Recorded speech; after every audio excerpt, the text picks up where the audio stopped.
I'm recording a build showcase for my cold, high budget Blade Vortex build, Cold Convert, because I didn't see many resources online. I've been getting a lot of questions by people who looked at my PoE.Ninja profile and wanted to ask about the build, so I thought I'd just make a video because there's really no resources about this right now.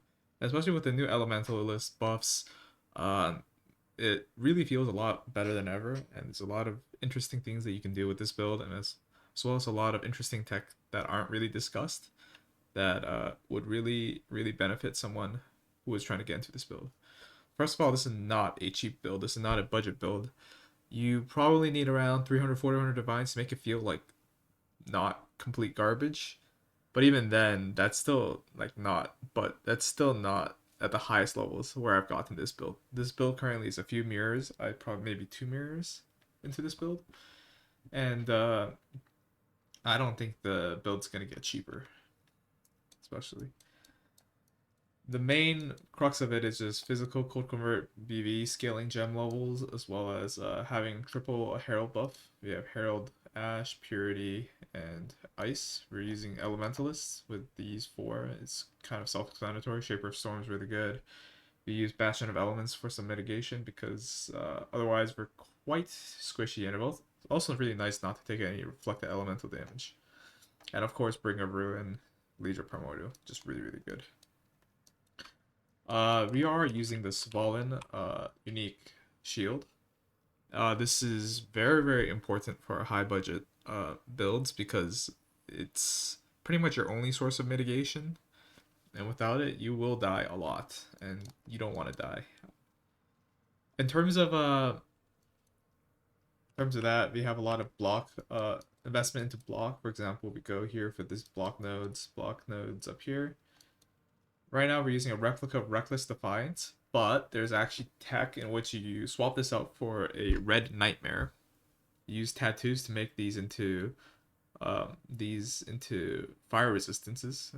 So you have the red nightmare, which converts fire resistances and all resistances to block chance. So that could give you a bunch of attack block. But right now I don't have the attribute requirements to be able to run this. Ideally, what I'd do is I'd recraft my rings, or after finding some ways to get more resistances so that I would be able to use that. Right now, I'm not able to, so yeah, I'm just using a replica Reckless Defiance, even though it's not exactly optimal. Yeah. Otherwise, this tree is pretty standard. We're using two cluster jewels, Doriani's lessons, blanketed snow, and we're using heraldry. Very important to have this very important node, and we're also running vast power. Two copies of this gives us a lot of area of effect, which makes the build feel really good. We're using also these tattoos, which gives you increased effective herald buffs. We should use as many of these as possible. Right now I'm using a wand, but technically it's actually the optimal to use a scepter, because scepters have lower intelligence requirements, allowing you to use more of these 5% herald buff tattoos, which are insanely good. Would highly recommend. Other than that, there's nothing really too special about this tree. We're just running standard spell. We're using Militant Faith to convert into Inner Conviction, which gives us more spell damage. Feels really nice. And we're just doing power charge stacking. In terms of gear is very expensive. This is probably the cheapest piece of gear that I have. Start with a fractured wand. Use fossil craft using 4 fossils to get +1 all spell. Isolate, you get +2 using cannot roll attack, remove add physical, yada yada, and then you can have 3 up to 3 crafted. These are fractured gloves, cold res gloves, really nice. I got really lucky on these gloves. Essence spam for chaos res, and then for prefixes I just bailed chaos basically. Headhunter, there's some interesting arguments about whether you should use Headhunter or you should use Mageblood. I think Mageblood probably for me might be better, but right now I'm using Headhunter because I just love Headhunter. It's my favorite belt. I love it much better than Mageblood in my opinion.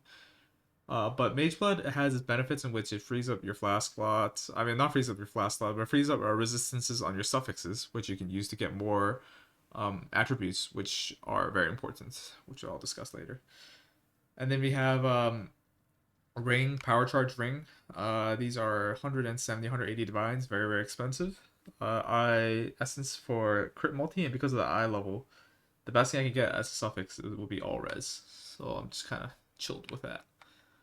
Calandra's Touch, obviously. Svalin, nothing to explain there. And then we have a focused amulet here with As the Mountain.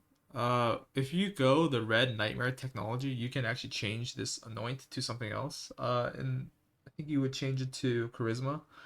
This is a +4 with the crit multi. This is like basically the best in-slot amulet that you can get. Very expensive to craft.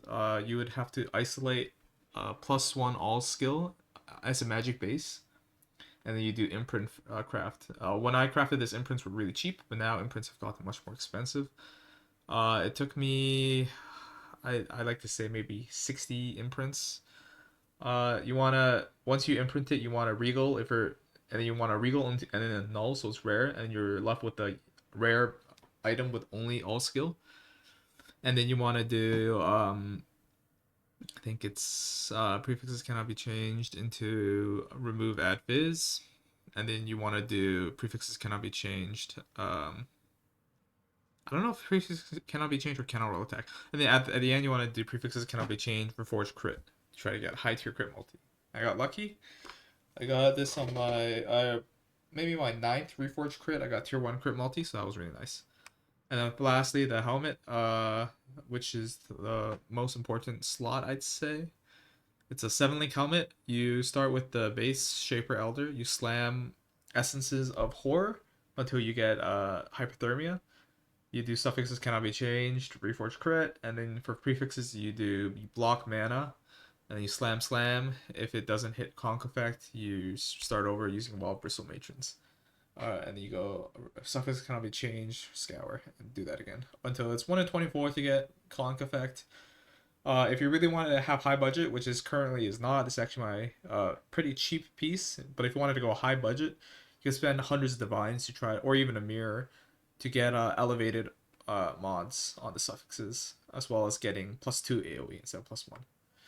We're using Blade Vortex level 31, so that's nice. Power charge on crit, increase crit damage, unleash. These are just my aura setup, Herald of Ash, Purity, Hatred, yada yada. It's not really important. And oh yeah, the boots for doing double. Oh my god, I didn't bless this. We're using double influenced boots with Tailwind, Onslaught, and Elusive. Really nice just to go fast. You could also just use rare boots with brittle ground, phys extra. That's also fine. It's not actually that much better or worse. This just makes it faster. Yeah, and the flask, we're using one of the Prophet, which is actually, I think, very, very underrated. Actually, it might be overrated at this point. But it's a very good flask. It gives you rarity. It feels really nice. We're using Forbidden Flame for Forbidden Power. These are very expensive. I don't even want to price check them, to be honest. They're probably like 100 divine to get a set. Very important because it gives you +1 power charge and it gives you a lot of AoE. And AoE is king. We're also using Balance of Terror, a Phys extra, and Watcher's Eye crit chance. We're using just the standard really really good Merc setup with Calm's Binding. Calm's Binding is makes you a lot tankier to Phys hits. Asenats with Enfeeble on hit. We're using Frostbite and Anathema with a overcharge. So this gives it 4 curses. So the 4 curses that we're getting is Frostbite 1, Enfeeble 2, Temporal Chains 3, and Elemental Weakness 4. And we're using a shield for just res. This gives you nearby enemies are blinded. Perkiel's Toe. Even though we're not using lightning damage, just having lucky damage is in general good. You could also use the one that gives you better Culling Strike. And a Crown of the Tyrant. This is pretty expensive, but I mean, it's just nice. And Legacy of Fury with Scorch Effect. That's it. We're gonna try a map just to showcase how it goes, especially with strong boxes.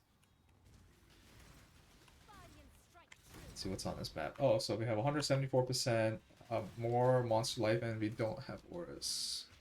Not a great map, but also not even that bad. With Svalin, you should be generally tanky. You need to watch out for things like volatile cores and damage over time effects, because those will be the things that kill you the most and the fastest.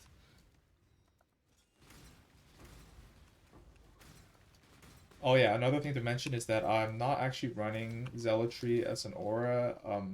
I'm actually using it as part of my uh, blessing on one of my golems because I find that I don't usually need Zealotry because I'm always crit capped and it's just more damage.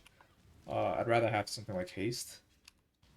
In that case, my Merc doesn't have Zealotry. And instead, I run Zealotry in case I need it for single target damage, like on bosses. I just run it as like a temporary buff. So it doesn't always have enough time.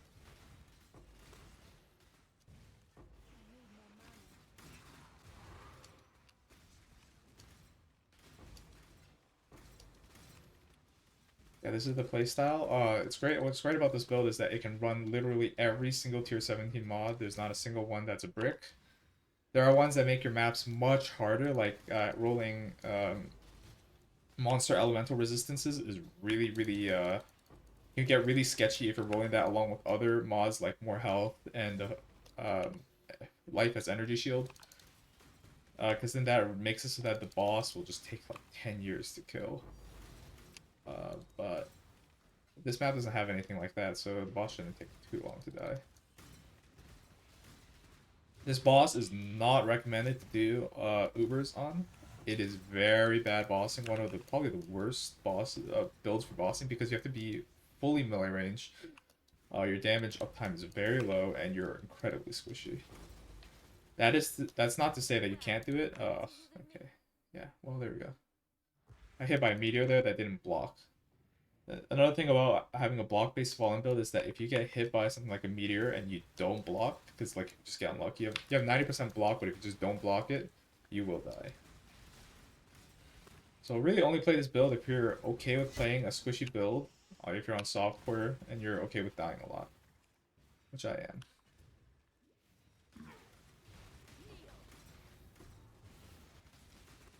Ow.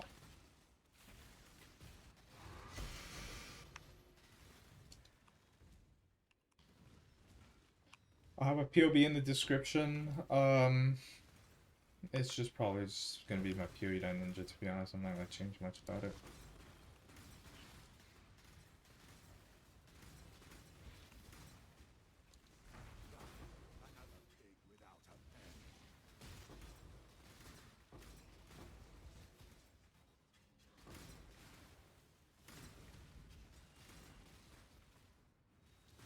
And this is generally my Atlas farming strategy. I run tier 17 and 16.5 for both strong boxes and map farming.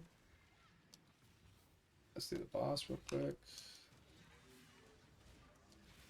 Sometimes I just check what the Liner Prophet's giving me in case it's like good or bad.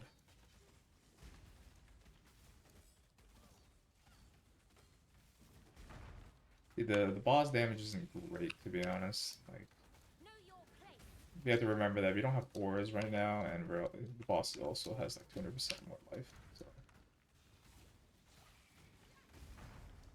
you factor all that thing in, it's understandable why he's not dead.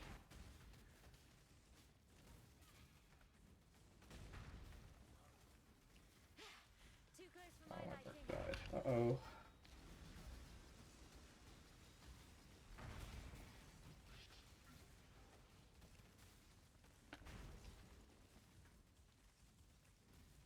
In terms of mercenary, I'm thinking of trying out a different mercenary that gives zealotry and I think it's wrath. Problem is wrath is not very good for BV. It gives very minimal amount of damage. And the great thing about Containment is that it self-applies elemental weakness, which you otherwise can't really get. But that's not as good as it sounds because you can just apply it yourself with your Balance of Terror effect, so it's not a big deal.